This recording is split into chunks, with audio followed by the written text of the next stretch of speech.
नमस्कार, welcome to establishment India YouTube channel. Indian arm forces में जब रिक्रूट होता है तो 100% मेडिकली फिट कैंडिडेट को ही रिक्रूट किया जाता है और due to adverse climatic condition, stress and strain of service and nature of job, इसके ऊपर डिपेंड करके एक फौजी सर्विस के दौरान डिसेबल हो जाते हैं।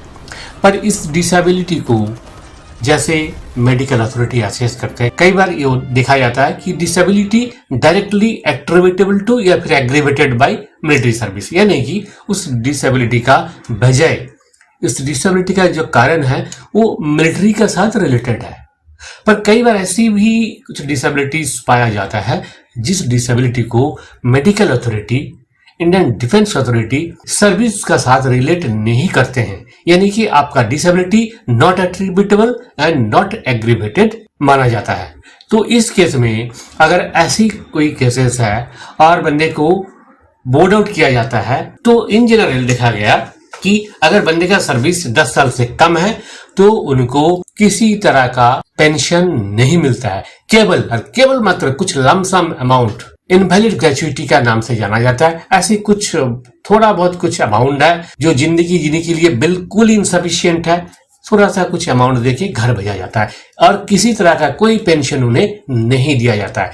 पर अभी 16 जुलाई 2020 का जो लेटर है आपने देखा होगा, इस लेटर के तहत government of India, ministry of defence ने कुछ प्रोविजन रखा है कि कुछ खास केसेस है जहां पे आपका सर्विस अगर 10 साल से कम भी है तब भी अगर आप एने केस में यानी कि आपका disability not attributable not aggravated है तब भी आपको पेंशन मिलता है। पर उसके लिए जो कंडीशन रखा गया वो कंडीशन ऐसे है कि आपका जो डिसेबिलिटी है वो ऐसे होना चाहिए ताकि आपका डिसेबिलिटी की वजह से आप ना तो मिलिट्री सर्विस परफॉर्म कर सकते हैं ना ही सिविल का किसी तरह का कोई जवाब कर सकते हैं, तो अभी आपको ये इनवैलिड पेंशन मिलेगा अगर आपका सर्विस 10 साल से कम है। इस केस में ये जो प्रोविजन है इसमें देखिए कितना गलत डिसीजन लिया गया है, जवानों के साथ कितना अन्याय हो रहा है। जैसे कि आप अगर गौर से देखेंगे इस पैरा में आप देखिए, जैसे कि आप देख सकते हैं स्क्रीन पे कि आपका डिसेबिलिटी अगर ऐसा है कि इस वजह से आप मिलिट्री सर्विस परफॉर्म नहीं कर सकते हैं ना ही सिविल का किसी तरह का कोई जवाब कर सकते हैं। अब इस पर क्या हुआ, टाइम्स ऑफ इंडिया में इनवैलिड पेंशन का जो लेटेस्ट अपडेट जो है इसको लेकर के एक आर्टिकल पब्लिश हुआ था और जो न्यूज अथॉरिटी है उन्होंने जो डिफेंस एक्सपर्ट है उनसे भी बात किया और डिफेंस अथॉरिटी से भी बात किया। जो डिफेंस लीगल एक्सपर्ट है उनका ये कहना है, जैसे सिंपल लैंग्वेज में आप देख सकते हैं कि ये जो ऑर्डर्स है उसमें एक लाइन लिखा हुआ है as well as civil employment. ये जो वर्ड है ये बिल्कुल ही गलत है, क्योंकि कोई भी सोल्जर को जब इन्वैलिड किया जाता है मैक्सिमम केसेस में 90% केसेस में लिखा गया वहां पे फिट फॉर सिविल एम्प्लॉयमेंट लिखा होता है but unfit for military service. तो इस केस में क्या होगा, ये जो बेनिफिट है बिलो 10 ईयर सर्विस वालों को जो बेनिफिट मिलने वाला था इनवैलिड पेंशन का वो नहीं मिल पाएगा। जबकि आप देखिए जब ये जो रीएम्प्लॉयमेंट है ये ना तो डीएसडब्ल्यू का हाथ में है ना तो मिनिस्टर ऑफ डिफेंस का हाथ में है। आपको जब फौज से घर भेजा जाता है उसके बाद नौकरी देने का रिस्पॉन्सिबिलिटी उनका नहीं है, आपको खुद को नौकरी ढूंढना पड़ता है।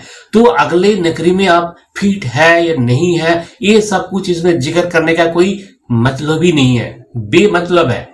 तो इस चीज को रिप्रेजेंट किया गया मिनिस्ट्री ऑफ डिफेंस का साथ, बट डिफेंस अथॉरिटी ने इसको स्वीकार किया कि ये जो लिखा गया इसको फिर रिकंसिडर किया जाएगा।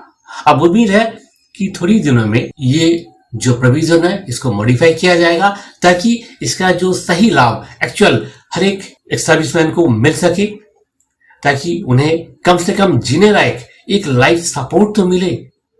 फौज से बिना किसी फाइनेंशियल हेल्प का रिटायर हो जाते हैं तो कितना मुश्किल होता है ये आप समझ सकते हैं। तो उम्मीद है कि मिनिस्टर ऑफ डिफेंस बहुत जल्द इस पर रिकंसिडर करेंगे और इसका जो मॉडिफाइड ऑर्डर बहुत जल्द इशू होगा। अब आते हैं इनवैलिड पेंशन का अमाउंट का ऊपर।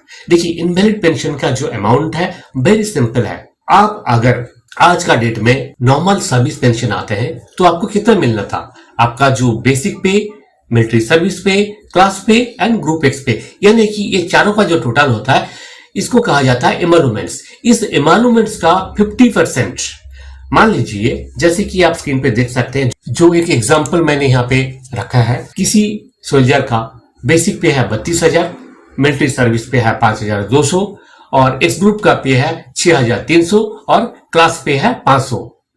हर एक के लिए एक्स ग्रुप पे एंड क्लास पे ऑथोराइज नहीं है। मान लीजिए किसी को ऑथोराइज है, तो उस केस में क्या है, इनका टोटल जो एमोलुमेंट्स आएगा 45,000।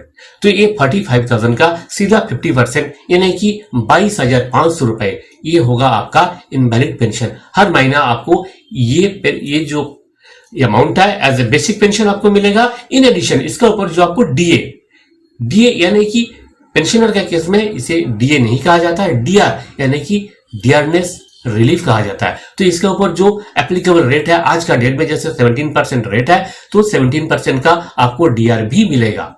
और भी एक एस्पेक्ट है, अगर आप कुछ कम्यूट कराना चाहते हैं और कम्यूटेशन आपके लिए परमिसेबल है, तो आपका इसका जो 50% अमाउंट है आप कम्यूट करा सकते हैं। तो ये अमाउंट आपको लमसम अमाउंट मिल जाएगा और इसके बदले में क्या होगा, आपका टोटल जो पेंशन होगा इंक्लूडिंग डीआर, इससे आपका हर महीना एक फिक्स्ड अमाउंट डिडक्ट होता जाएगा। तो ये भी ऑप्शन आप चूज कर सकते हैं, या फिर आप फुल जो बेसिक पे एंड डीआर जितना भी आ रहे हैं टोटल अमाउंट आप हर महीना हाथ में ले सकते हैं। तो इससे पता चल रहा है कि एक सिपाही जो मान लीजिए 10 साल के आसपास सर्विस करके आ रहे हैं, तो उसको 22,500 प्लस डीआर, तो कुल मिला के जो है 27,000 का आसपास हर महीना इन हैंड उनको पेंशन मिलेगा। तो ये था जो इनवैलिड पेंशन के बारे में। मेरे पास बहुत सारे क्वायरीज आते हैं, बहुत सारे ईमेल मुझे मिलता है, कमेंट्स में मिलता है कि मुझे इनवैलिड पेंशन कितना मिलेगा। तो आप सब के लिए ये है कि आप इसको गौर से देखिए। यहाँ पे यही है इनवैलिड पेंशन का कैलकुलेशन, केवल मात्र आपका बेसिक पे ही इसमें आपका जो पे है यानी कि बेसिक पे एमएसपी, यही चीज इसमें मैटर करता है। आप कौन सी रैंक में है, आपका कितना सर्विस हुआ है, ये सब कुछ आपका इनवैलिड पेंशन के लिए इनवैलिड पेंशन में मैटर नहीं करता है। तो उम्मीद है आपको ये क्लियर हो गया। तो फ्रेंड्स आज का वीडियो में इतना ही, अगले वीडियो में फिर मिलेंगे ऐसे ही कुछ पेंशन या एक्स सर्विसमैन का वेलफेयर का रिलेटेड इन्फॉर्मेशन लेके।